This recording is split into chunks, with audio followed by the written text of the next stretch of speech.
ಒಂದು ಮೆಗಾವಾಟ್ಗೆ ಕನಿಷ್ಠ ಅಂದರೂ ಕೂಡ ಒಂದು 5 ಕೋಟಿ ರೂಪಾಯಿಗಳ ವೆಚ್ಚ ಆಗುತ್ತೆ.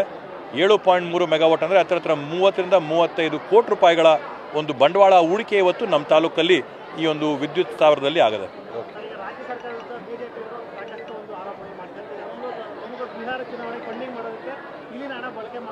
ಕರ್ನಾಟಕದಿಂದ ದುಡ್ಡು ಸರಬರಾಜಾಗುತ್ತೆ ಅಲ್ಲ, ಈ ರೀತಿಯಾದಂಥ ಆಪಾದನೆ ಮಾಡ್ಕೋಬೇಕಾದಾಗ ಒಂದು ಬೆರಳನ್ನ ಅವರು ನಮ್ಮ ಕಡೆಗೆ ಮಾಡಿದಾಗ 3-4 ಬೆರಳು ಅವ್ರ ಕಡೆಗೆ ಆಗುತ್ತೆ ಅಂತೇಳಿ ಕೂಡ ಅವರು ಗಮನದಲ್ಲಿ ಇಟ್ಕೋಬೇಕು.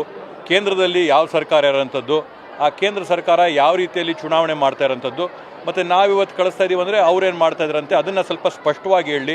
ಕೇಂದ್ರ ಸರ್ಕಾರದಿಂದ ಬಿಹಾರ ಚುನಾವಣೆಗೆ ಎಷ್ಟು ಸಾವಿರಾರು ಕೋಟಿ ರೂಪಾಯಿಗಳು ಅರ್ಧನ ಕಳಿಸ್ತಾ ಇದ್ದಾರೆ, ಏನಾಗ್ತಾ ಇದೆ, ಅವ್ರ ಸರ್ಕಾರಗಳಿರೋಂಥ ಮಹಾರಾಷ್ಟ್ರ ಆಗಿರ್ಬೋದು, ಗುಜರಾತ್ ಆಗಿರ್ಬೋದು, ಬೇರೆ ಬೇರೆ ರಾಷ್ಟ್ರಗಳಿಂದ ಎಷ್ಟು ಸಾವಿರ ಕೋಟಿ ಅವ್ರು ಹರಿಸ್ತಾ ಇದ್ದಾರೆ ಅಂತ ಅವ್ರ ಮಾಹಿತಿ ನಮಗೆ ಕೊಡಲಿ.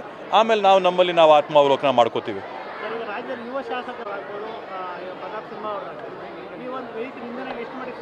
ಈಗ ಜನಪ್ರತಿನಿಧಿಗಳು ಆ ಮಟ್ಟಕ್ಕೆ ಬೀದಿಗೆ ಬರೋದು ಅಗತ್ಯ ಇತ್ತಾ ಸರ್? ಅಲ್ಲ, ಇವತ್ತು ಒಂದು ಮಾಧ್ಯಮಗಳ ಮುಂದೆ ಜಗಳ ಆಡೋದ್ರಿಂದ ಯಾರಿಗೂ ಕೂಡ ಅನುಕೂಲ ಆಗೋದಿಲ್ಲ ಅಥವಾ ಅವರಿರೋಂಥ ವ್ಯಾಜ್ಯ ಬಗೆಹರೋದು ಕೂಡ ಇಲ್ಲ. ಆದ್ದರಿಂದ ಇದು ಸಾರ್ವಜನಿಕರಿಗೆ ನಾವು ಒಂದು ಮಾದರಿ ಆಗಿರಬೇಕಾದಂಥವರು. ಪದ ಬಳಕೆ, ನಾವು ಆಡೋಂಥ ಮಾತುಗಳು, ನಾವು ಹೇಳೋಂಥ ವಿಚಾರಗಳೆಲ್ಲವನ್ನು ಕೂಡ ಸ್ವಲ್ಪ ಗಮನದಲ್ಲಿಟ್ಕೊಂಡೇ ಆಡಬೇಕಾಗುತ್ತೆ. Thank you.